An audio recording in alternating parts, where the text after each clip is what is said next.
અને હજી આપ બોલો એ પેલા બીજું આમંત્રણ આપી દઉં. મેં આગળ વસવણભાઈને કીધું, કારણ કે મેં વર્ષો સુધી બગડાણાના સ્ટેજની મને સેવાનો લાભ મળ્યો, એટલે હું આગળ વસવણભાઈને કહેતો મારા ધ્યાનમાં તો નથી કે તમે બગડાણા પ્રોગ્રામ કર્યો હોય, કીર્તિદાનભાઈએ પણ બગડાણા પ્રોગ્રામ નથી કર્યો. અત્યારથી એને આમંત્રણ આપી દઉં કે 2027માં ભારત વર્ષમાં જે પ્રોગ્રામ નો થયો હોય એવો બજરંગદાસ બાપાની 50મી પૂર્ણતિથિ ઉજવવાનો ભવ્ય અને દિવ્ય કાર્યક્રમ એ જે આપણી જે પોષ મહિનામાં જ આવશે.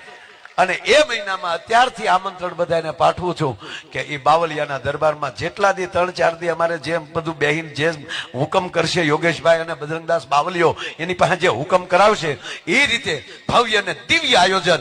એટલે 2027 પોહ મહિનો ભૂલી જતા નહીં. એમાં જે તારીખ આવશે જે મુહૂર્ત આવશે એ તારીખ પછી ડિક્લેર કરશું, પણ એડવાન્સમાં આપ બધાને 2027માં બગડાણામાં પધારવા ભાવ ભીનું આમંત્રણ. બોલો શ્રી રામચંદ્ર ભગવાન કી